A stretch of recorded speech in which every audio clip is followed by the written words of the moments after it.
fait, j'étais result oriented, 10 sur 10, et people oriented, 2. Quoi.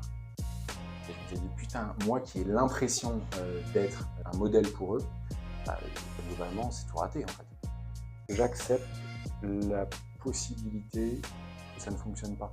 Il faut être OK avec l'idée de ne pas y arriver. Ça, je pense que c'est presque une erreur d'un point de vue business et performance. Alors, d'un point de vue moral, probablement une victoire. Aujourd'hui, économie et écologie sont quand même difficilement réconciliables. Moi, c'est Déborah.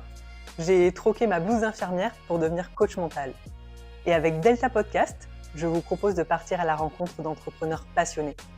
Des parcours sincères, des moments de doute, des réussites et surtout beaucoup d'inspiration. C'est parti. Stanislas Gruau, merci de me recevoir dans tes locaux. Je t'en prie. Dans un premier temps, qui es-tu ? Je m'appelle Stanislas Gruau, j'ai 38 ans. J'ai un passif de... Je suis papa de 2 filles, j'ai un passif de trader qui est important un peu dans mon histoire parce que j'ai fait la culbute à un moment de vouloir changer de vie, d'arrêter ça après près de 10 ans à la naissance de ma première fille pour lancer du coup Explora Project, une agence de voyage d'aventure responsable qui est basée ici à Annecy. Et pour vraiment pour donner un deuxième élan dans ma vie pro, autre chose. J'avais des aspirations qui étaient différentes. Donc aujourd'hui, c'est sur cette aventure-là que je suis à fond. Je me suis aussi mis sur les réseaux sociaux pour parler un peu des coulisses d'Explora et puis faire un peu la partie personal branding que d'autres comme Justine pour Respire, que Guillaume pour le site français ont fait dans leur secteur. Donc c'était clairement l'idée de faire globalement la même chose. Ce sont des amis qui m'inspirent.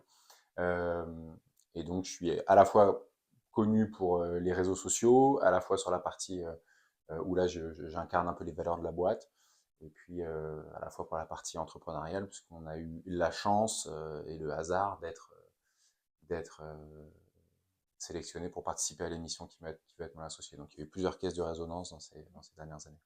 Ok. Et au-delà du coup de ta casquette de CEO, d'entrepreneur, qui tu es vraiment, enfin, l'humain que tu es vraiment? Je suis quelqu'un de très déterminé, qui globalement fait ce qu'il dit, si on devait résumer simplement, qui m'épanouit dans l'action euh, et qui prend des décisions assez rapidement, qui n'a pas besoin d'être convaincu à 95% que c'est la bonne décision pour y aller. Ça, c'est tout le côté trading qui m'a fait beaucoup analyser ce qu'on appelle le risk-reward d'une prise de décision donnée, où il faut aller vite. Je pense être très bien entouré, avoir eu à la fois cette chance, parce qu'il y a une partie qui est vraiment d'où tu viens, qui tu es, quel cercle tu as constitué, puis il y a une partie qui se constitue, et puis on s'entoure aussi des bonnes personnes qui nous tirent vers le haut. Et ça, c'est pour le bon côté. Et puis à côté, je suis quelqu'un qui euh, peut être assez rapide, voire impulsif dans les prises de décision. Ça a eu des bons côtés, puis parfois c'est un peu trop rapide, il n'aurait pas fallu faire ça, etc. Je suis impatient. Euh, c'est peut-être le cas de beaucoup d'entrepreneurs, mais je suis à peu près persuadé que dans l'entrepreneuriat, le temps a beaucoup de valeur. Et en fait, faire les choses le plus vite possible est pour moi un énorme gage de temps. Je sais qu'on ne le dit pas, enfin si on dit fait est mieux que parfait, ce qui veut dire un peu fais-le et puis tu amélioreras ton produit ou autre en cours de route. En tout cas, moi je sais que je suis très impatient. Euh, et j'étais jusqu'à il y a peu, et puis des difficultés perso dans mon entourage, très déconnecté de mes émotions sur une première partie de vie. Et puis il y a quelques années, du coup, j'ai démarré une deuxième partie de vie, beaucoup plus du coup reconnecté, donc avec d'une certaine manière une émotivité et une fragilité qui fait partie de moi aujourd'hui, que j'assume, et qui je pense est une force parce que ça me met aussi ça vient me pointer du doigt les sujets qui sont clés pour moi, mes limites, etc. Donc ça, c'est une partie de moi-même que j'ai trouvé plus tard. que j'ai trouvées dans des périodes de difficulté. Effectivement, c'est toujours plus heureux quand on arrive à les trouver par soi-même, mais voilà, lié aussi à un passé où j'étais très déconnecté de mes émotions dans cette partie de vie où j'étais trader, où c'est presque un mal nécessaire dans ce genre de métier. Euh, je pense que si on ne l'est pas, du coup, c'est un métier qu'on peut vraiment subir. Donc, c'est quand même assez important de pouvoir se mettre à distance. Euh, mais finalement, voilà, ce dosage-là, quand on commence très jeune dans ce genre de métier, quand on est en phase de construction d'un jeune adulte, c'est pas si facile que ça d'avoir la bonne distance par Mm. rapport à ce blindage. Et donc, moi, j'ai fait le blindage intégral. Et effectivement, pour réouvrir la porte blindée, bah, il a fallu quelques événements de vie, mais je ne le regrette pas. Et je pense qu'aujourd'hui, voilà, je me sens plus moi-même, tu vois, Ok. et pas scindé ou, Mm. Je comme j'avais vois. pu l'être à un moment. Ça, c'est intéressant. Et justement, tu as été trader, tu es, ultra sportif, ça fait partie de ta vie. Tu diriges une entreprise qui avance vite. Quel est ton rapport à la performance? Il est, euh, il est central et je m'en échappe plus. C'est-à-dire que j'entends tout à fait que ça puisse être, euh, j'entends tout à fait que la performance puisse être finalement aujourd'hui euh, un objectif qui peut avoir ses limites, qui peut ne pas être très sain, que ça peut emmener les uns et les autres dans une course effrénée dont ils ne maîtrisent pas forcément les conséquences et que ce soit un peu un diktat de cette culture générale digitale de l'apparence et du succès. Les réseaux sociaux sont une malheureuse caisse de résonance à ça. Euh, je l'entends et pourtant ça fait partie de moi-même et je suis très à l'aise avec ça. Et qu'est-ce que ça t'apporte? C'est-à-dire que c'est pour moi une sorte de moteur et de satisfaction personnelle. Je pense que peut-être ça ne serait pas compris, entendu ni cru, mais peu m'importe, c'est la réalité aujourd'hui. Je serais tout aussi performant si je ne le, enfin, tout aussi attiré par la performance si personne ne le savait et que je le montrais à personne. C'est vraiment moi avec moi-même. C'est ce qui me fait plaisir, c'est ce qui me fait avancer.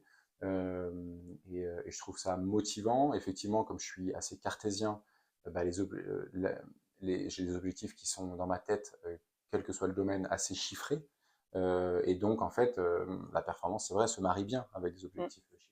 Donc, je suis à l'aise avec ça. Néanmoins, j'en fais pas mon unique motivation, évidemment, mais c'est l'un de mes moteurs dans la course à pied, dans la réussite entrepreneuriale, etc. Mais ce n'est pas le seul moteur. D'avoir aujourd'hui un collectif avec moi qui soit heureux et épanoui est, j'ai envie de dire, encore plus important.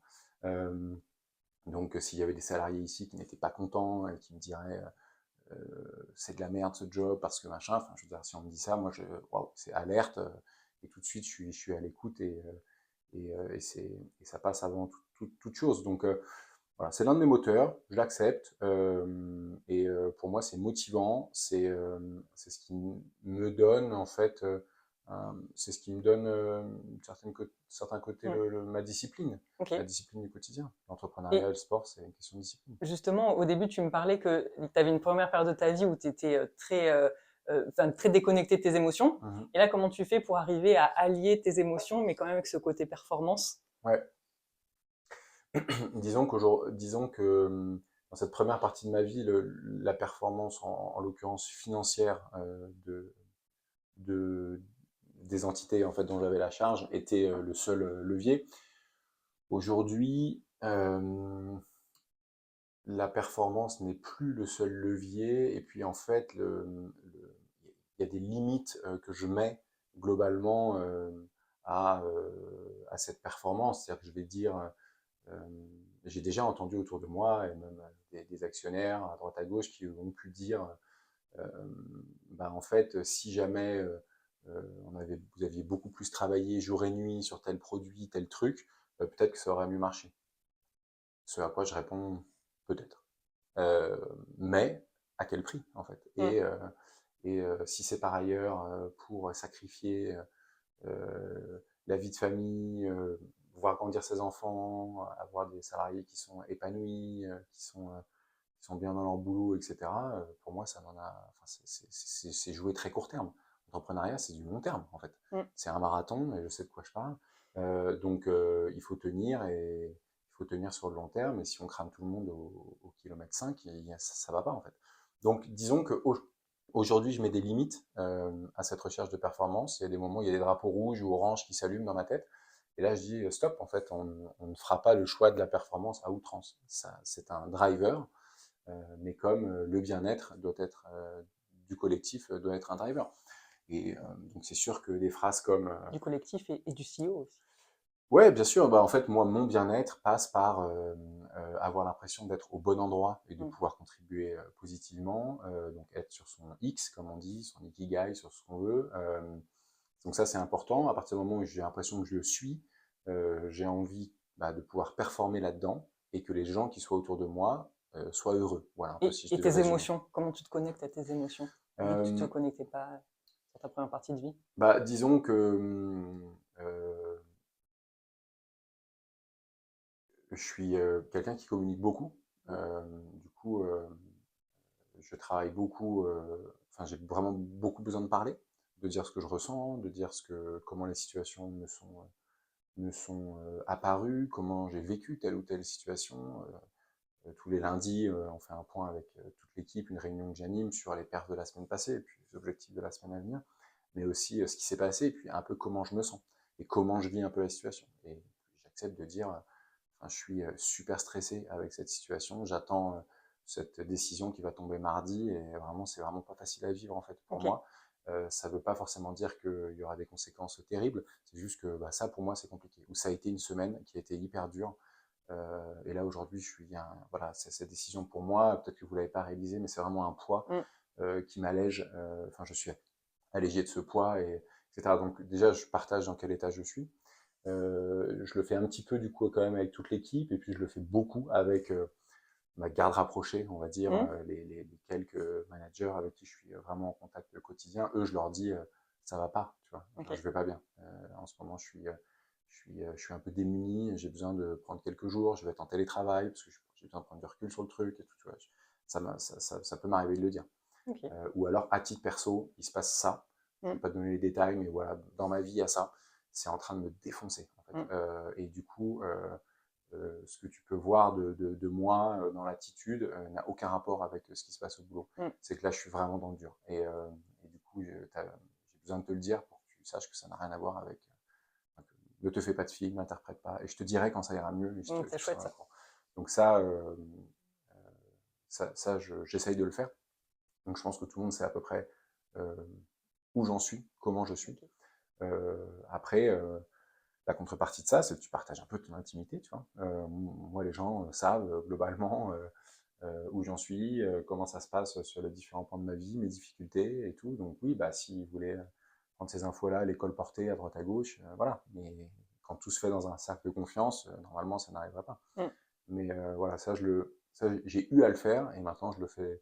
J'étais un peu forcé de le faire, ne pouvant cacher mes émotions à un moment. Et puis maintenant, disons que je le fais presque proactivement parce que je sais que ça a beaucoup de valeur et je demanderai à l'inverse. Je n'ai pas besoin de savoir. Enfin, je ne demande pas à savoir comment eux dans leur vie Mhm, vont. mhm, bien sûr, Ils me livrent du coup forcément en regard eux comment ils se sentent et ça crée ce climat de confiance et de partage. bien Mais sûr. voilà. Ok, merci. Et tu as été trader, donc j'imagine que ça a dû être une vie professionnelle ultra intense. Qu'est-ce que ça t'a appris sur toi, cette période-là? Euh, déjà, ça m'a appris qu'on pouvait, à certains, qu'on ne pouvait que pour un temps donné mettre des digues dans son cerveau. Des digues dans son cerveau, si c'est l'endroit où les émotions se logent, mais en tout cas en soi, on peut mettre des digues et on peut compartimenter, ça ne marche qu'un temps. C'est possible, c'est un mécanisme de défense du coup, que tout le monde connaît, pour tout un tas de, de, de la difficulté jusqu'au traumatisme, mécanisme auquel naturellement on a tous recours. Euh, et donc ça peut fonctionner, mais attention, ça ne peut pas être un mode de vie. En fait.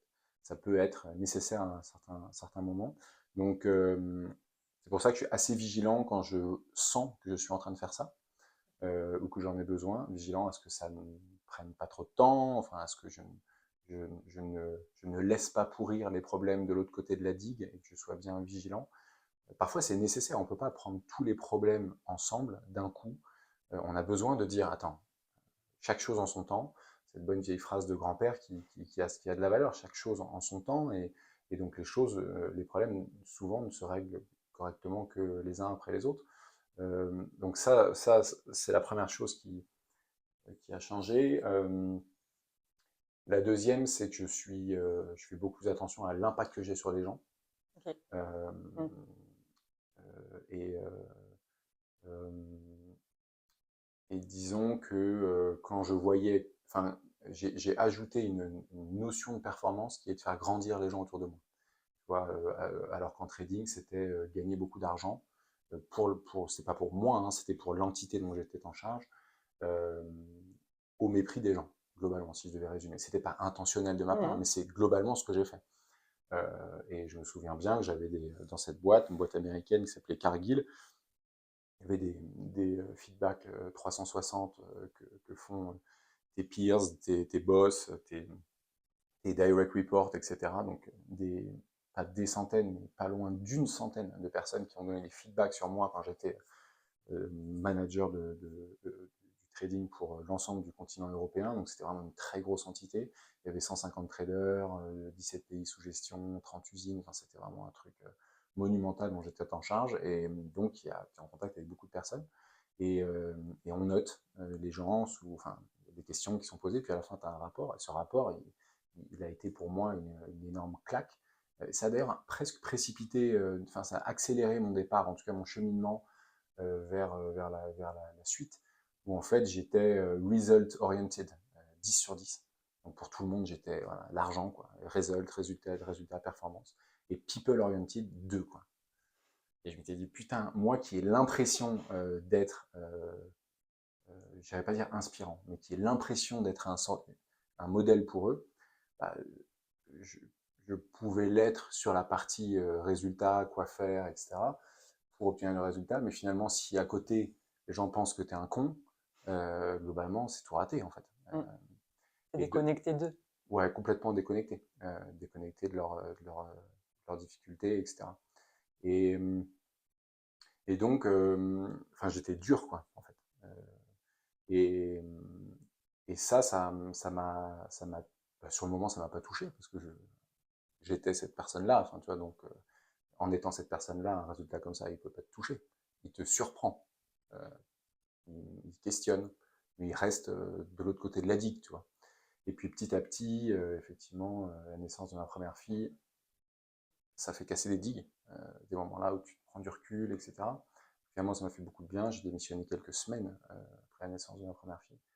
Et là, effectivement, cette info-là, que c'était logé de l'autre côté de la digue, j'ai commencé à la traiter. Mm. Et je me suis dit, dans cette deuxième partie de vie, je ne veux pas être cette personne-là. Je dois écouter, mais écouter vraiment. Je dois essayer de faire grandir, comprendre les atouts des uns et des autres. Et il peut y avoir d'autres atouts que ceux que je pense avoir. Il peut y avoir d'autres modèles de performance que mon unique schéma à moi. Il peut y avoir d'autres manières de faire. Et donc, recherche la complémentarité. Donc, ça a été un peu ça l'idée dans cette deuxième partie de vie. Voilà, donc, Ok. c'est assez important pour choisir une cofondatrice, un cofondateur, pour choisir des personnes clés de l'entreprise, pour pouvoir recruter des personnes aussi, parce qu'en fait, si on est dans ce filtre-là unique, bah, en fait, on va recruter des personnes comme soi, et enfin, à un moment, ça peut créer du résultat à court terme, mais ça va être compliqué à moyen terme, puisque moi, je suis très résultat orienté, donc en Mm. fait un peu court-termiste. Mm. Si voilà, il faut avoir des tempéraments et des personnes complémentaires pour assurer la pérennité sur le long terme. Donc voilà, ça a été quelques apprentissages. J'espère avoir pris encore tout le bagage, mais j'y pense encore hyper souvent en fait à ces parties de vie. J'essaie de me refaire un peu mes journées, comment j'étais, comment je réagissais. Euh, euh, je me souviens par exemple de recevoir un mail, genre une mauvaise nouvelle, une bombe ou une attaque, quelle qu'elle soit, parce que Mm. c'est quand même un monde d'attaque et de défense, globalement. C'est un monde où il faut convaincre, c'est un monde où l'argent va au plus convaincant, à celui qui a, etc., etc. Donc il y a quand même un gros travail je pense qu'il faut imaginer que c'est un terrain d'attaque et de défense dans les échanges entre personnes. assumée, qui plus est. Donc avec une agressivité qui n'est même pas cachée. Et donc en fait, moi, quand je recevais ces mails-là, bah, en fait, c'était une réaction déjà immédiate et immédiate, sans recul et avec le cran du dessus, quoi. Mm. Tu vois, on était toujours dans une escalade. Euh, alors je me targuais d'avoir gagné, d'avoir eu le dernier mot, d'avoir pu gagner plus d'argent que lui, etc., etc. Et puis à la fin, ça dit beaucoup en fait, dans l'hyper-réaction. On ne peut pas en fait prendre une bonne décision dans l'hyper-réaction. Ça, justement, avant, je disais, ouais, moi, je suis capable de prendre des décisions Mm. vite, donc je suis un mec méga efficace. Mm. Et aujourd'hui, je me rends compte que pour certaines décisions, vraiment la vitesse est l'ennemi de la bonne analyse. Donc, Ok. voilà. Tu m'as parlé de quelques petits choses qui t'ont donné envie de changer. Donc le retour que tu as eu des gens par rapport à toi. J'ai entendu la naissance de ta fille. Ouais. Quel a été le gros déclic en fait qui t'a fait quitter cette vie-là pour te lancer dans l'entrepreneuriat? Alors, il y a quand même une valeur cardinale que je traîne de mon éducation, qui est un peu la justice et la méritocratie. Donc la valeur travail, bien sûr, et puis l'idée que le travail sera rémunéré ou que le travail sera valorisé, etc. Et donc ça, c'est évidemment mes parents et leur histoire qui nous ont vraiment poussé fort là-dedans, à vraiment travailler pour sortir de sa condition, de sa situation, etc. Et, et donc, je suis resté dans le trading parce que tout au long de ces premières années, en tout cas, euh, c'était un environnement hyper méritocratique. C'est-à-dire, ça me semblait juste, à la fois dans les rétributions des personnes, à la fois dans le management, à la fois dans les prises de décision. Je comprenais cet environnement, ce qui Mm. se passait. Je comprenais je comprenais les liens de cause à effet, etc. Et c'était assez logique. Ça, c'était quand j'étais en France, trader en France, donc d'abord trainee, junior, machin, senior, et puis après j'ai eu la responsabilité du bureau, du desk de trading, puis après je suis passé au niveau européen. Au niveau européen, effectivement, il y a des enjeux qui sont colossaux.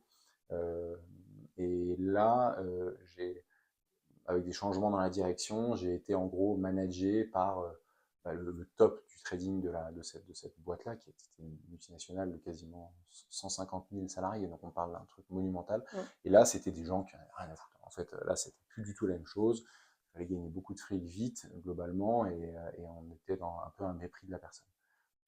Et ce changement de paradigme, moi, je me suis plus retrouvé en fait. Je me suis rendu compte que j'aimais ce métier, mais parce qu'il était fait dans le respect des valeurs qui étaient les miennes. Et donc à ce moment-là, quelques affaires, quelques sujets, quelque chose ad personam très bah, contre moi, du management complètement injuste. J'étais juste trop français, trop jeune pour avoir atteint ce poste-là à leurs yeux.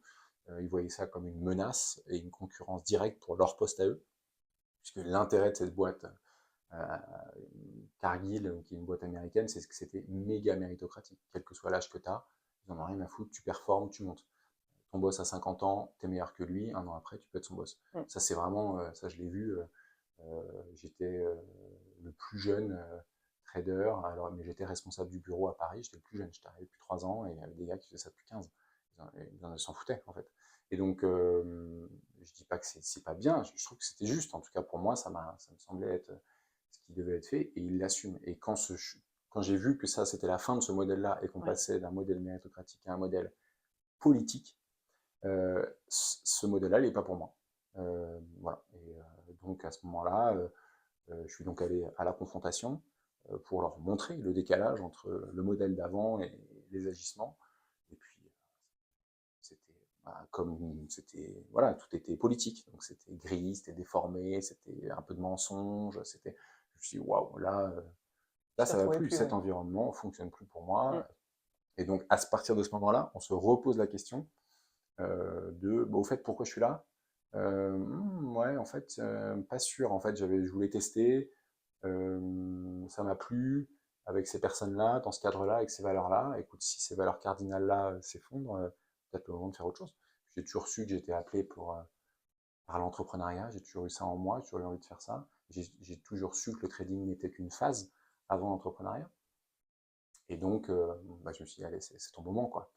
Let's Go. go. Ok. Vaut mieux partir en haut, enfin en haut, euh, regonflé à bloc en tout cas, motivé, que dans une difficulté personnelle, que cette situation aurait pu amener. Ça aurait pu aller sur un burn-out, sur des choses plus compliquées.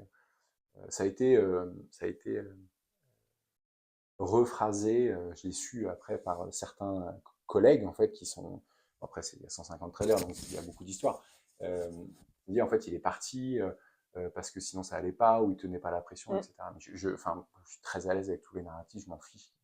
Plus dire ça. Je pense que c'est d'ailleurs nécessaire pour eux pour se protéger et se dire que c'est pas le système dans lequel ils sont qui est vicieux ou qui est problématique, etc. Donc je ne cherche pas à faire la justice coûte que coûte.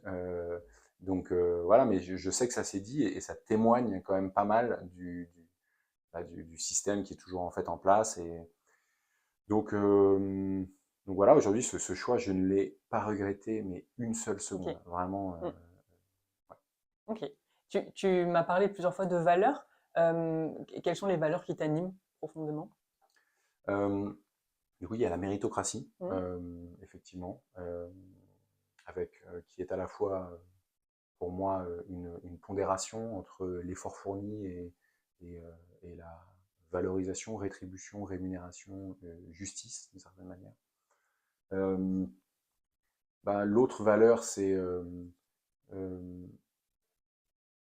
l'honnêteté, la transparence. Ça, pour le coup, euh, je l'ai toujours eu, mais maintenant, j'ai l'impression de vraiment l'incarner. La transparence, avant, je pensais tout dire, mais en fait, comme j'étais tellement cloisonné, finalement, j'étais quand même une grosse part d'ombre pour les gens de mon équipe ou même mes proches. Euh, Effectivement, depuis quelques années, même ma famille qui me dit, en fait, on te redécouvre. En fait, avant, on savait bien que tu n'étais pas cette personne-là. Ça te fait Mais quoi d'entendre ça? effectivement, il y a une partie qui est un peu de tristesse de ces quelques années gâchées dans le lien humain. Ça c'est sûr. D'une certaine manière, de ne pas avoir été là pour eux, parce qu'en fait, quand on est comme ça, on est un peu en superficialité, parce qu'on a peur de se faire creuser. Donc, du coup, on ne creuse pas chez les autres, de peur que la réciproque se mette en place. Donc, effectivement, par contre, je vois le mieux. Je suis sorti de cette période-là et du coup, aujourd'hui, j'ai la capacité à être beaucoup plus en lien, en contact et à m'intéresser aux autres, à ce qu'ils vivent vraiment, ce qu'ils ressentent. Et donc ça me fait forcément, ça me rend plus vivant. Euh, et puis après, mes valeurs, ouais, il y a la discipline et le travail. Euh, Discipline et le travail. Euh, j'ai toujours été bercé là-dedans. J'ai des parents qui sont des gros travailleurs, qui continuent de beaucoup travailler aujourd'hui, malgré leur âge. Qui, donc ça, je pense que c'est très important d'être acteur, faiseur, se bouger. Ça, c'est sûr que pour moi, c'est clé. C'est vrai que d'une certaine manière, c'est une posture il me semble que les opportunités viennent en bougeant et dans l'action. J'entends qu'il y ait des situations dans lesquelles ce n'est pas le cas, et que parfois il faut du recul, de l'analyse, se reconstruire, se soigner avant de. Je l'entends, je le respecte, mais quand je pense que c'est une situation qui est dans ce cas-là, à ce moment-là, je dis juste, je ne suis pas la bonne personne pour accompagner. Tu vois, c'est OK. Mm. Dans cette nouvelle phase de vie, je connais aussi mes limites, tu vois, Mm. ce que je ne peux pas faire ou pas efficacement, quoi. Mais je pense qu'il y a quand même une grosse proportion de moments de vie ou de moments d'entreprise dans lesquels, dans l'action, viennent les solutions. Donc voilà, donc c'est quand même ma valeur, ça va être bougeons-nous, parlons, essayons de trouver ensemble des mauvaises solutions, des bonnes solutions aux situations les plus complexes. Et, euh, et puis après, j'ai quand même la valeur du collectif. Tu vois, je suis quand même, Mm. je serais triste tout seul. Tu vois, je me suis, alors je sais pas ce que ça dit sur moi, mais enfin si, j'ai un petit doute, mais j'ai une petite idée, mais tu vois, genre on me dit, ce week-end je suis tout seul. Mm. Bah, pas bonne nouvelle. Mmh. En fait, j'en rêve pas d'un week-end tout seul. J'ai pas de problème à être tout seul avec moi. Je pourrais utiliser mon temps, aller courir, etc. Et en fait, moi, ce qui me rend heureux, c'est le partage, c'est d'être à plusieurs, c'est de discuter, etc. Donc, le collectif, le sens du collectif, comme je parle fort et que je suis OK de prendre la parole et que je suis dans la performance, on vient souvent me dire, enfin, on dit, bah, en fait, il incarne la boîte, le truc, c'est lui, c'est autocentré, etc. Ça peut être une vue Mmh. extérieure, mais en fait, c'est pas du tout le cas. En fait, moi, j'ai toujours voulu partager le gâteau, je le fais, associé, cofondateur, cofondatrice. Si jamais en fait on me voit, c'est qu'il y a personne ici qui veut prendre la parole et être le visage de cette boîte. C'est que tu vois, c'est ok, mais genre j'ai l'impression que toutes les semaines de leur réouvrir la porte à n'importe qui. Et j'ai jamais eu de problème à partager d'une certaine manière la réussite ou l'apparence de réussite. Donc ça, je prends la casquette s'il faut la prendre, mais j'ai pas d'envie d'être sur le devant de la scène. Donc non, pour moi le collectif c'est hyper important dans tout ce que je fais. J'adore être dans des communautés, des groupes, Mmh. euh, fédérés, être fédéré aussi. Tu vois, j'aime bien me glisser dans un groupe et me sentir appartenir à un groupe. Euh, ouais, je dirais le collectif, le travail, la communication, une certaine idée de la justice, quoi. OK. Et aujourd'hui, Explora, ça a quel sens pour toi et qu'est-ce que ça vient nourrir chez toi? Euh, Explora est un acteur du tourisme responsable, donc c'est une valeur que j'aurais pu ajouter. C'est vraiment une valeur qui est dure à défendre parce que je pense que si je devais être assez caricatural, ça n'a que des désavantages. Mmh. Euh, on pourrait nous dire, ouais, mais du coup c'est une valeur positive pour l'environnement, enfin c'est une valeur positive pour la planète, pour l'environnement, donc les clients te choisiraient pour ça. Je pense que la proportion de clients qui préfèrent enfin, qui nous choisiraient pour ça uniquement dans le secteur du voyage d'aventure est absolument minime euh, par rapport à la croissance et au chiffre d'affaires qu'on se refuse de faire pour des raisons écologiques. Ça, c'est vraiment. Je ne le pensais pas, en fait, en lançant euh, au Covid cet engagement responsable fort qui nous a poussé à faire des choix de se couper de certaines destinations, et pas faire de long courrier, d'essayer que 100% de nos destinations soient accessibles en train. C'est quasiment le cas aujourd'hui. Et en fait, ça a des conséquences économiques qui sont très lourdes. Et ça, je ne l'avais pas complètement mesuré. Ça, je pense que c'est presque une erreur, tu vois, une erreur d'un point de vue business et performance. OK. Euh, alors d'un point de vue moral, c'est probablement une victoire. Mais aujourd'hui, économie et écologie sont quand même difficilement réconciliables.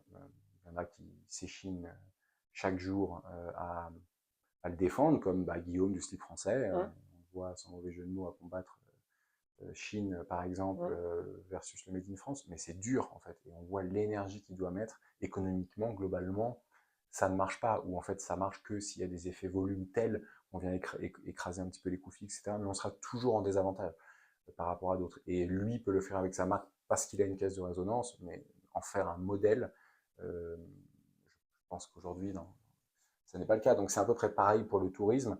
Nos concurrents principaux font 80% de leur chiffre d'affaires en long courrier. Et donc en fait, tous les micro-aventures et les boîtes qui font du local, green et tout, clé sous la porte, tout le monde.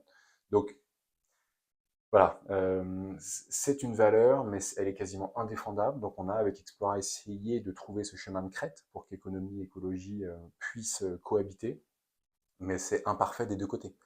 Économiquement, on serait beaucoup plus prospère si on n'avait pas fait ces choix-là, et écologiquement, il y a plus green que nous. Euh, bah, pas encore en exercice, mais il y en a qui ont voulu l'être plus, mais qui ont dû fermer. Donc, mince, le sens de la question, oui, ce que ça m'apporte, bah, du coup, ça m'a apporté de la nuance, tiens, déjà, Mmh. puisque on voit bien qu'il n'y a pas il y a pas un seul discours, Mmh.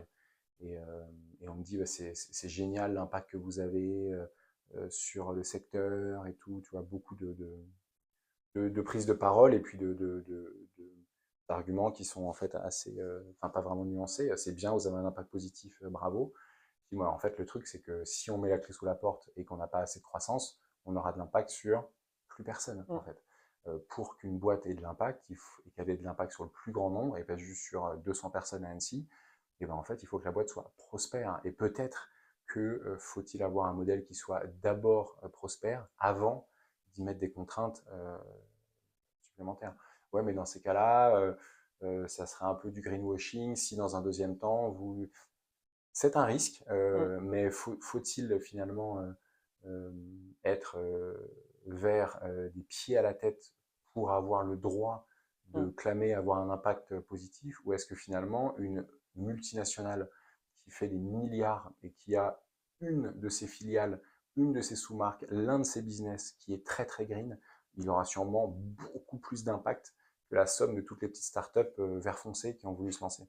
Donc, je sais que c'est pas très entendable et que c'est pas et que cette nuance-là, elle est inentendable. Mais la réalité, c'est que la vie est nuancée. Et donc, ce que ça m'a apporté, c'est déjà de la compréhension sur enfin, déjà, ça m'a ouvert un peu les yeux sur l'économie en général que je connaissais pas vraiment. Quand on est trader, on est quand même dans une forme d'économie très compartimentée, très particulière sur les marchés financiers et les acteurs banquiers, financiers, etc. C'est très particulier. Donc, les PME, les TPE, les difficultés, les banques, l'argent, le cash, les levées de fonds, j'avais aucune idée de ce que c'était. Donc ça m'a beaucoup plu. Je me suis rendu compte qu'on avait tous un rôle et que ça pouvait fonctionner quand on n'était pas en opposition les uns avec les autres. Je me suis, depuis le Covid, beaucoup rendu compte autour de ce sujet écologique notamment, de la nécessité et du bien fondé d'avoir dans la société civile euh, plusieurs acteurs. Il y a le politique, il y a l'économique, il y a on va dire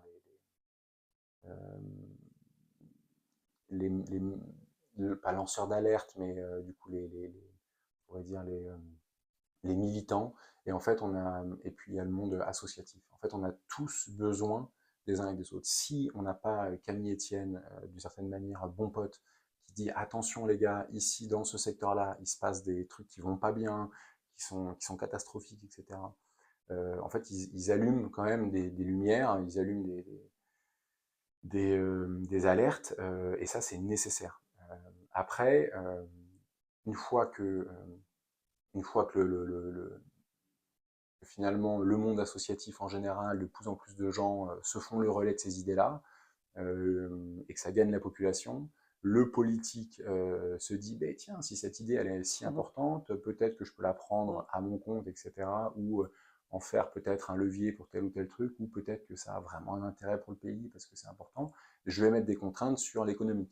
Et tout le monde est en chaîne comme ça, on a tous besoin un peu des uns et des autres. Alors, parfois, on a des acteurs un peu hybrides qui sont à la fois, comme les jeunes startups à impact, qui peuvent être à la fois économiques et à la fois militants d'une certaine manière, mais on a tous besoin des uns et des autres.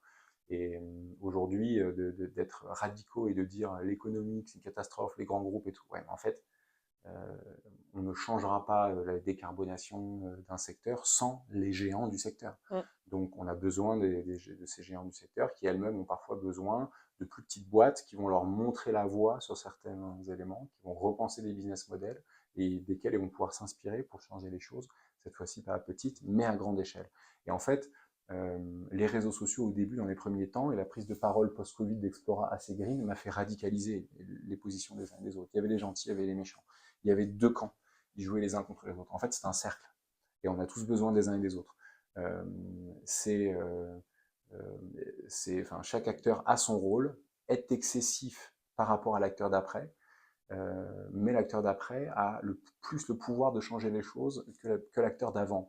Donc, oui, d'une certaine manière, ça va être un verre de plus en plus clair, mais l'épaisseur du trait va être de plus en plus grosse, si on devait schématiser ce cercle-là. Donc ça, j'ai appris un peu à comprendre le rôle des uns et des autres, et donc je respecte les positions des uns et des autres. J'essaye de me dire dans sa prise de parole, c'est tel type de personne, c'est normal qu'il dise ça, je ne le prends pas pour moi, je ne le prends pas pour le secteur, voilà, et inversement, et donc j'essaie de jouer mon rôle et de comprendre comment les choses peuvent avancer au mieux. Cette nuance-là, je l'ai appris au fur et à mesure des années, et puis j'ai appris à être à l'aise avec ce qu'on fait, à le défendre, mais aussi ce qu'on ne sait pas faire, ce qu'on ne peut pas faire, ce qu'on devrait faire et ce qu'on ne peut pas aujourd'hui. J'ai aussi conscience des limites d'Explora. Ok, top. Le sport, c'est une valeur, enfin, c'est quelque chose de prépondérant dans ta vie. Ouais. Qu'est-ce que ça t'apporte d'un point de vue perso et que tu arrives à retransposer sur le pro? Ça a toujours fait partie de moi. J'ai toujours été très sportif. J'ai un mon père qui était ancien joueur pro de foot, donc après il a fait autre chose, il a eu un accident et du coup il a changé de vie, mais ouais, j'ai toujours en tout cas baigné dans une éducation sportive.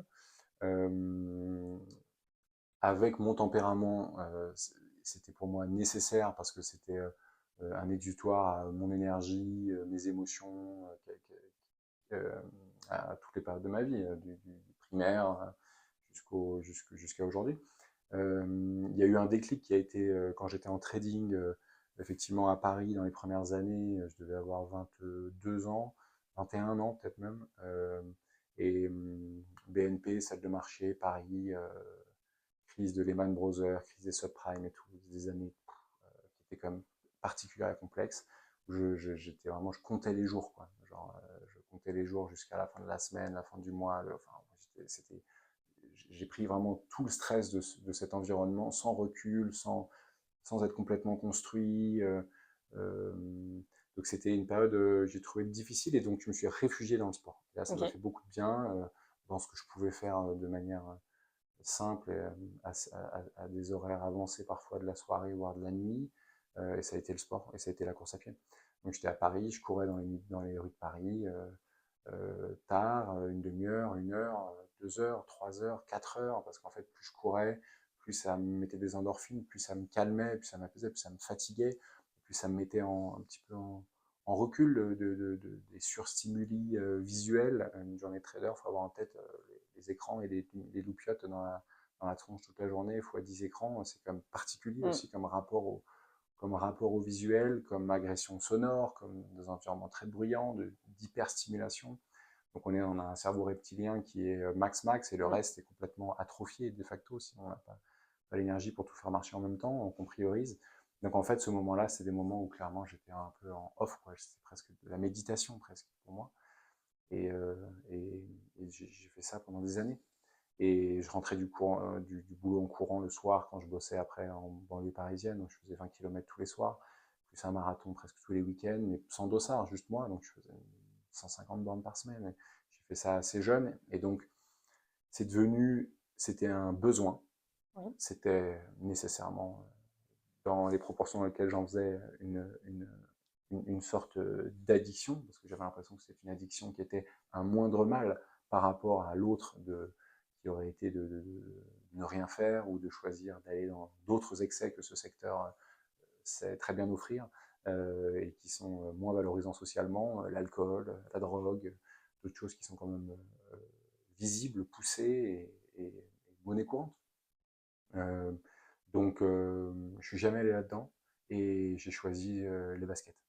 Et donc, effectivement, dans ma tête, je me disais, ouais, c'est une addiction, mais elle est peut-être mieux que les autres dans lesquelles tu pourrais te réfugier.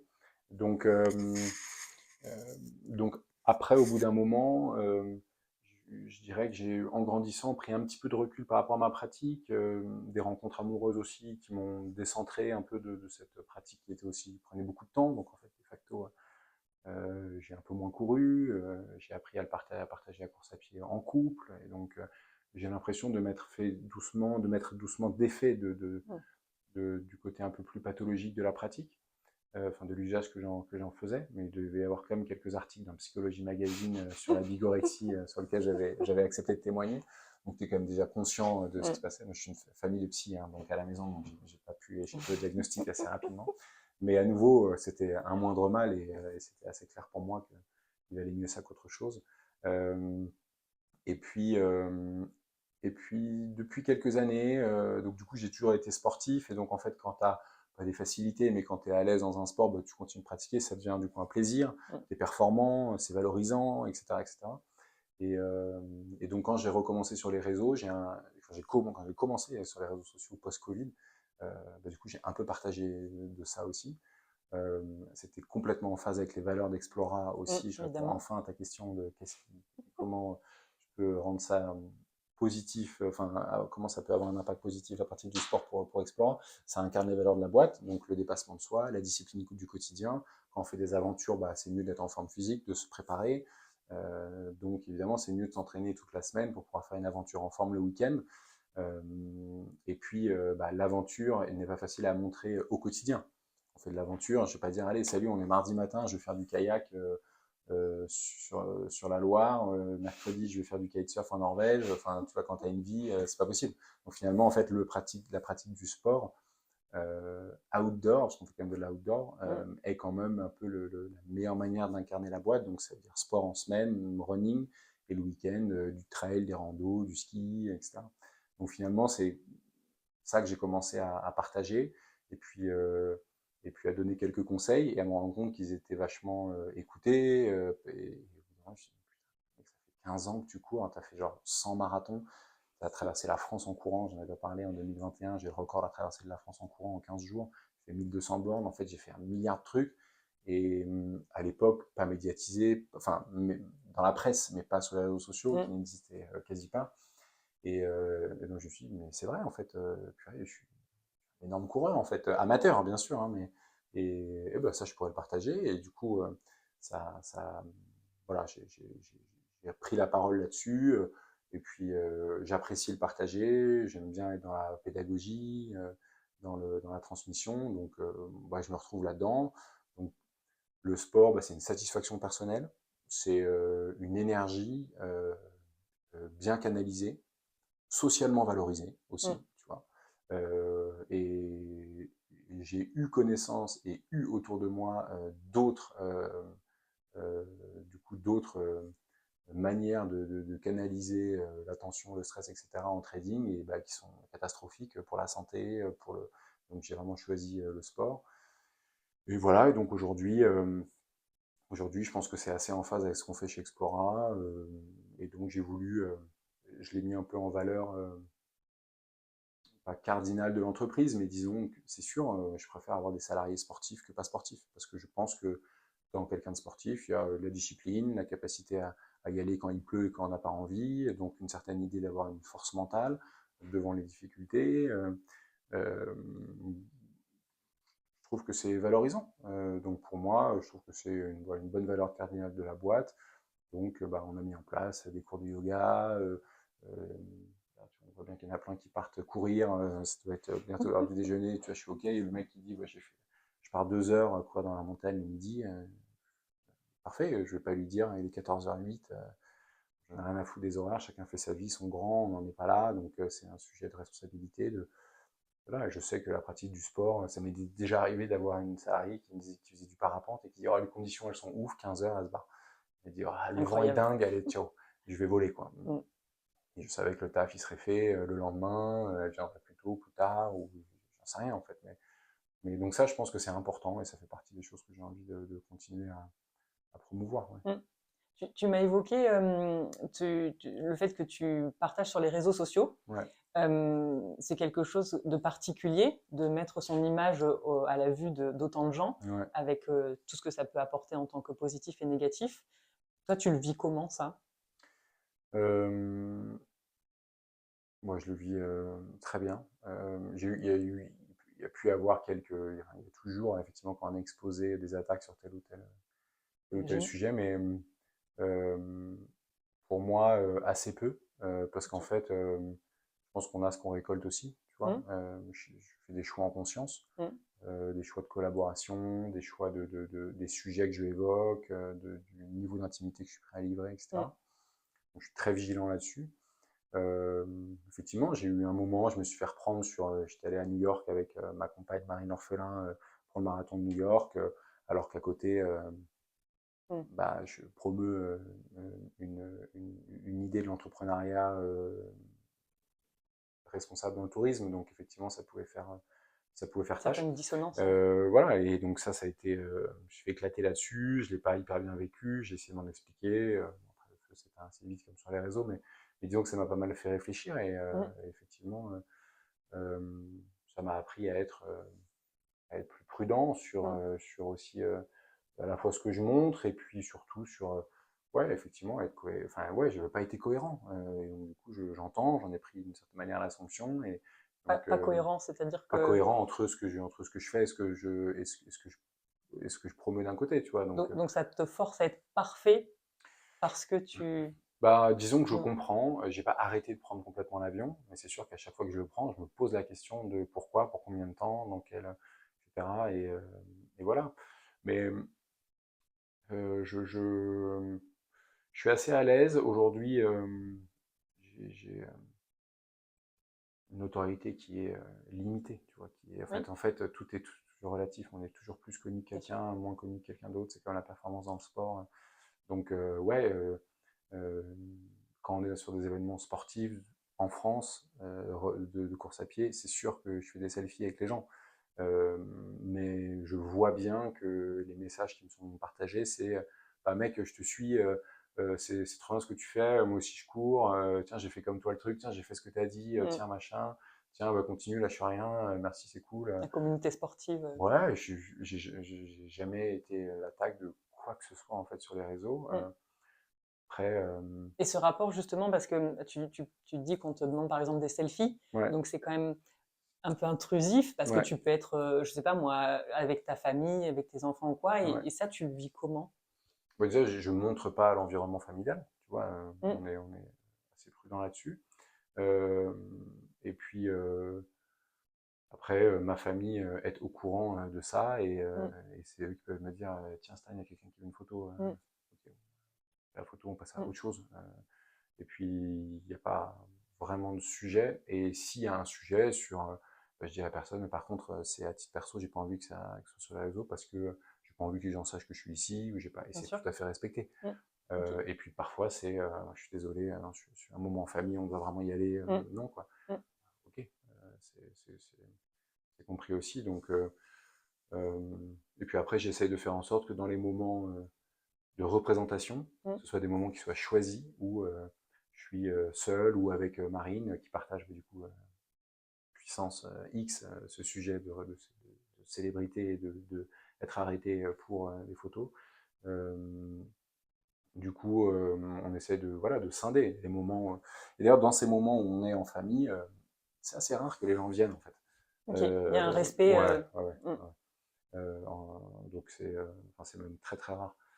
Donc c'est vraiment dans des moments où on est ouvert aux sollicitations et OK. où ça se voit et ça doit être aussi Mmh, notre manière d'être, mmh. etc. Et d'aller vers les gens et machin. Mais effectivement, je pense que ça fonctionne dans un certain niveau le mot célébrité peut-être mal choisi, de Notoriété? notoriété, ouais, Mmh. c'est mieux. Euh, Moi, j'ai pas connu le next step qui est des gens hystéros ou qui viennent te voir, qui sont complètement fans ou tu vois, des gens qui sont hyper contents de te voir, mais c'est des comportements qui sont toujours adaptés. Mmh. Je pense que si j'ai des gens qui sont prêts à faire quelque chose qu'ils n'ont pas le droit de faire, prendre une photo que tu leur as demandé de pas prendre, etc. Si je, là, côté un peu star, sûrement, ça me ferait peur. Hein. Je suis Mmh. absolument pas dans cette dimension-là aujourd'hui. Donc, et à nouveau, mes, mes moments de représentation, c'est dans le cadre de l'entrepreneuriat et Mmh. donc des salons, réunions, meetings, conférences, etc., sur lesquels je suis sollicité, où je décide d'y aller, où je sais que voilà, sur un domaine particulier, et sur le sport et sur les courses, etc. Et c'est assumé, et c'est deux communautés respectueuses, et je prends Mmh. la parole là-dessus. Oui. Euh, et donc, Donc tu arrives à scinder, OK. enfin, je suis à l'aise avec ça, je sais que ça permet la notoriété d'Explora, Mmh. comme ça peut desservir Explora si j'ai un comportement qui n'est pas en phase avec ce qu'on défend chez Explora. Euh, donc je pense qu'aujourd'hui c'est un cercle vertueux, c'est à moi de le doser, je suis assez prudent. Voilà, je sais qu'on me dit souvent, mais moi on ne sait pas trop ce que tu fais, à part courir et Explora, mais c'est parce que j'ai peut-être pas envie de te le dire, et que voilà. Donc j'entends ça aussi et je ne ferai pas un vlog de ma vie et je choisis les moments que je veux partager, Mmh. des cadres spécifiques. Je pense que c'est la meilleure manière d'apporter des choses aux autres parce que je le fais pour apporter de la valeur, apprendre des choses Mmh. et à la fois voilà, préserver bien sûr son intimité, vivant heureux, vivant caché aussi. Donc voilà, les gens ont l'impression que tu parles de tout parce qu'ils te voient beaucoup, mais en fait ce sont des fractions choisies Et voilà, et c'est pareil pour notre histoire avec Marine. On choisit de montrer certains moments spécifiques choisis pour qu'on nous fiche la paix sur tout le reste. Et du coup, si tu montres rien, les curieux viendraient chercher des informations qui ne seraient peut-être pas choisies du coup, qui seraient subies. Et donc, en fait, on décide ça, et c'est la meilleure manière de faire en sorte que tout ce qui se passe, tout ce qui se dise, ce soit des choses choisies, et puis pas problématique du tout. Ok, Voilà. top. Euh, en off, tu m'as dit qu'en ce moment, c'était une période de rush au niveau du boulot pour Ouais. toi. Qu'est-ce que tu peux m'en dire? Ouais, c'est une période charnière. On est dans le B2C. On vend à des gens qui ont besoin d'un pouvoir d'achat pour acheter. Mm. La France a depuis 2 à 3 ans un contexte inflationniste important, des baisses de pouvoir d'achat chez les Français. Je pense que ça va être le thème de la campagne de 2027 et à raison. Et donc, le sujet du tourisme est touché par ça. Quand les revenus des ménages sont en baisse, les premières dépenses qui sont coupées, c'est les dépenses de loisirs, Mm. de certaine manière, évidemment. Donc, c'est un secteur qui est sous tension. C'est un secteur, par ailleurs, où il y a, enfin, et par ailleurs, il y a une crise du financement. On connaît les valorisations des boîtes qui s'effondrent, les capacités de financement des fonds d'investissement qui sont épuisés. Euh, on est même à la fin presque d'un cycle, puisqu'on voit que les seuls secteurs qui excitaient les fonds d'investissement pour investir, qui étaient l'IA, la deep tech, etc., c'est même apparemment, on parle de bulles qui est en train de s'effondrer. Les gros investisseurs retirent leurs billes des investissements d'IA, etc. Donc on voit qu'on est à la fin d'un cycle. Et donc à la fois difficile dans le secteur, difficile sur le financement, donc ça met beaucoup de tension, il y a beaucoup d'acteurs qui mettent la clé sous la porte. Donc nous, on a choisi en fait à ce moment-là de changer le modèle, le paradigme de financement d'Explora, de passer d'un modèle de levée de fonds à un modèle de rentabilité Mm. absolue et de capacité d'autofinancement. Donc ça nécessite des ajustements, des baisses de charges, des baisses de budget de marketing payant, etc. Donc c'est forcément une période d'ajustement de tous les curseurs au millimètre. Voilà, c'est pas le même environnement d'argent et de trésorerie massif où il faut faire du chiffre d'affaires quoi qu'il en coûte. Là aujourd'hui, il faut être rentable pour subsister. C'est le cas de, de la direction d'Explora. Donc du coup, voilà, c'est une période un peu charnière. Je pense qu'elle est globalement en train d'être derrière nous. Ok.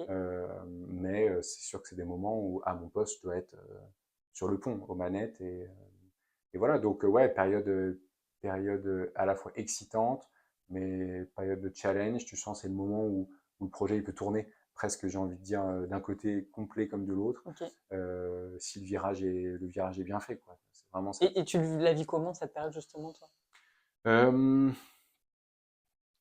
C'était un peu c'est un peu les montagnes russes. C'est vraiment ce sentiment d'être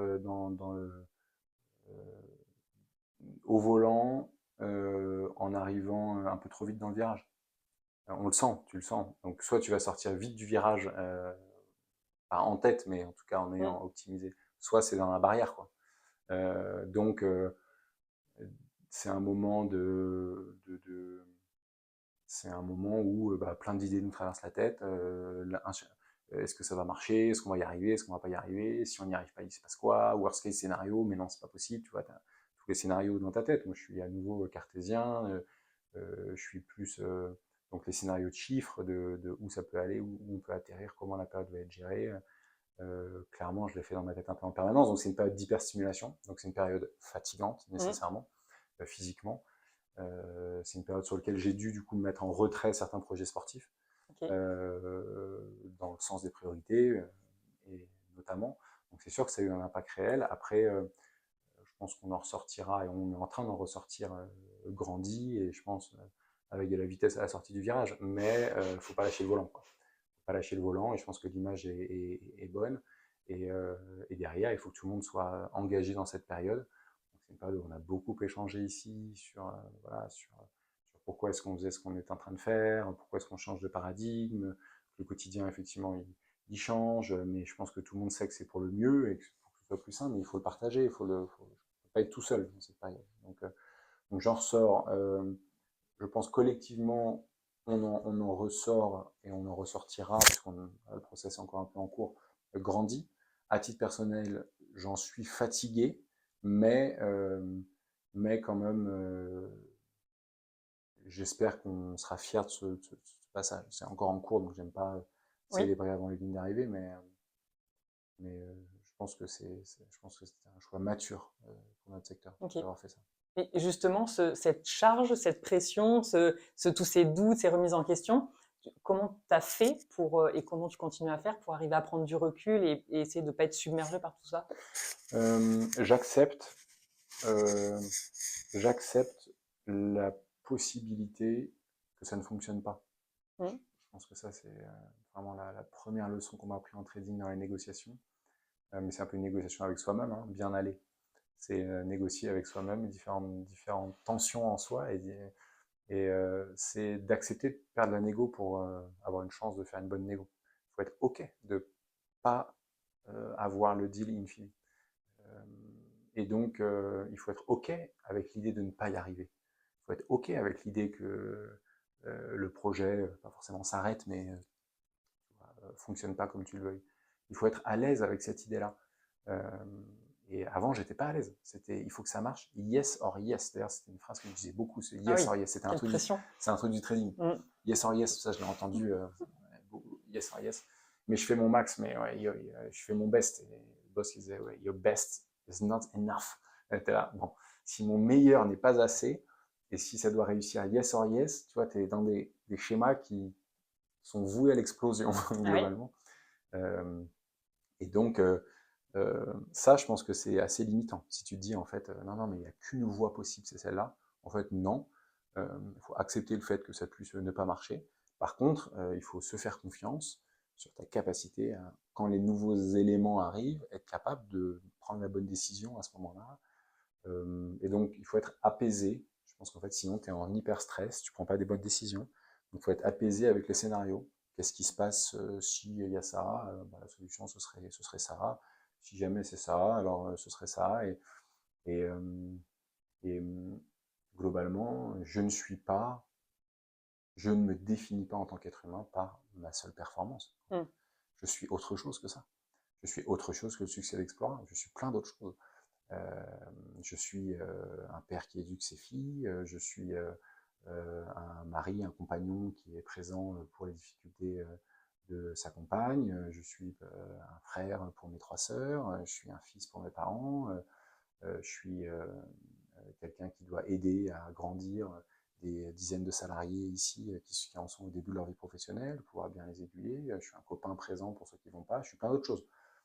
Effectivement, le succès d'Explora, aujourd'hui, ou l'échec, je vais le reprendre dans un sens ou dans l'autre, on va me l'attribuer. Mais je suis d'autre chose que ça, je suis d'autre chose que ce feedback, etc. Donc à partir de ce moment-là, ça ne veut pas dire que tu t'en fiches, ça ne veut pas dire euh, que tu ne mets pas toute ton énergie pour, ça veut juste dire que tu es capable de puiser de la force sur plein d'autres choses pour prendre une bonne décision dans un pan de ta vie qui est faire ton maximum pour que la boîte fonctionne et le mieux possible et que tout le monde soit heureux à y bosser et que les clients soient contents on a acheté une aventure. Donc ça, il n'y a pas de recette miracle, c'est juste échanger avec mon cercle très proche, qui pour moi sont quelques managers clés, mes sœurs, ma compagne bien sûr, en disant en fait, ce qui me stresse, c'est ce scénario-là. Ah, mais pourquoi parce que si ça foire là-dessus, ouais, mais okay, le risque financier de la boîte, c'est quoi? Ton risque financier, c'est quoi? Bon, bah, tu vois, en fait, là, on peut essayer de trouver des solutions, machin, machin. Ok, donc en fait, il n'y a pas de dark scénario catastrophique. La vie ne Mmh. s'arrête pas, la Mmh. vie repartira. Et à partir de ce moment-là, je pense que ça te permet d'être plus en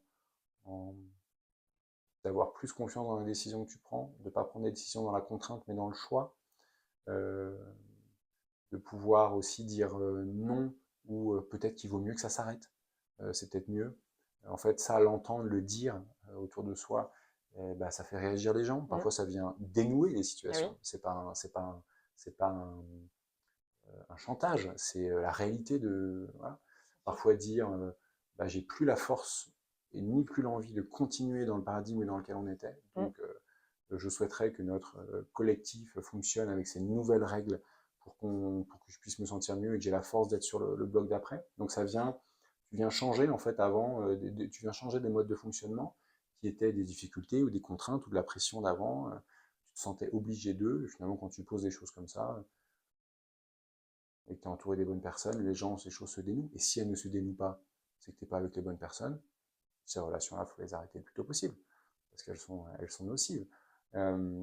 Donc finalement, ouais, il y a une certaine logique de la prise de décision, mais ça prend un peu de temps parce qu'il faut dénouer la situation, dénouer les scénarios, les potentialités,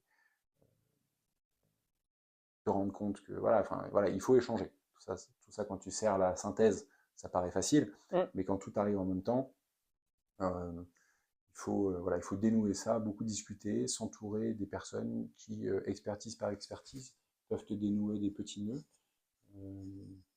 Et puis,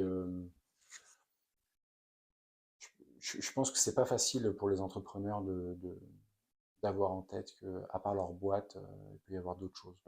Parce qu'en fait, aujourd'hui, on est encore bercé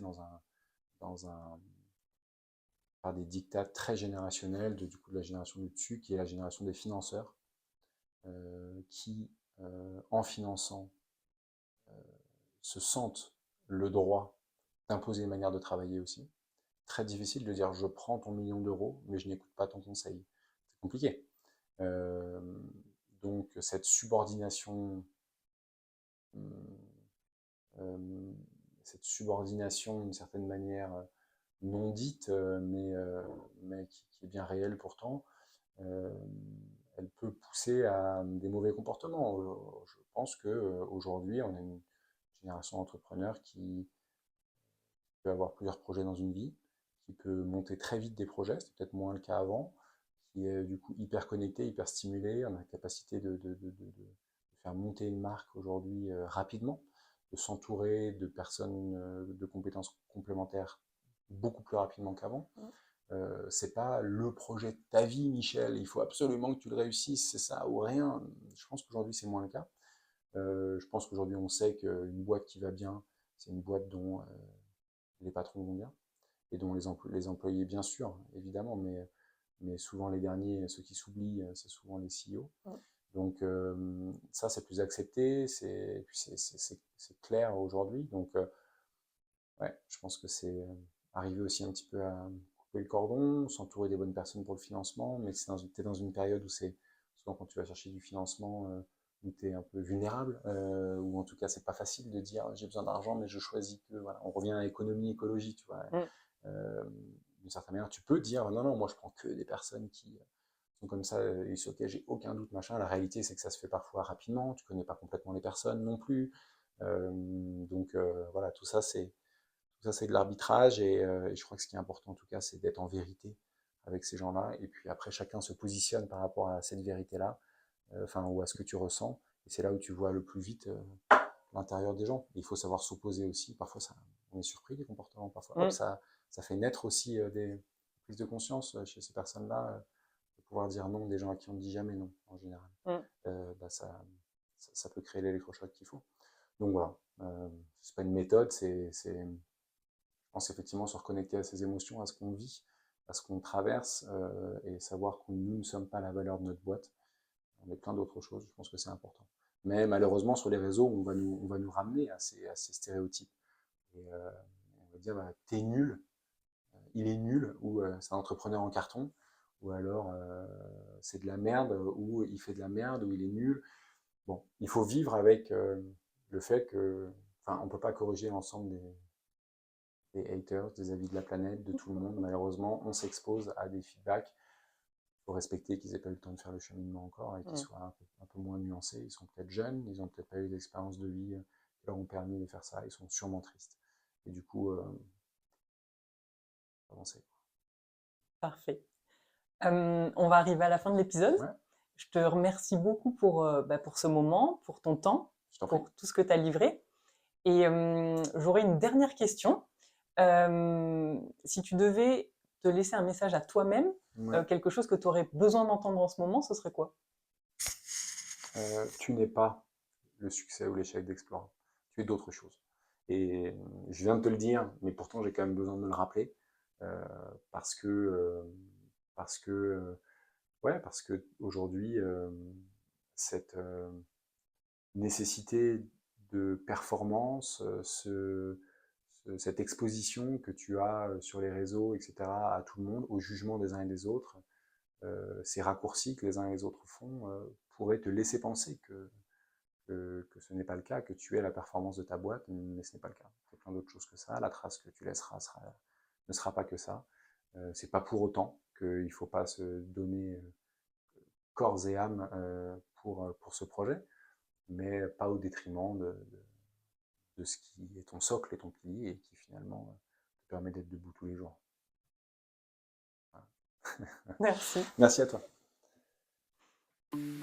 J'espère que vous avez passé un bon moment. Merci pour l'écoute de cet épisode. En attendant les suivants, je vous invite à vous abonner à la chaîne et à me laisser des commentaires. Ça m'aidera beaucoup. À la prochaine!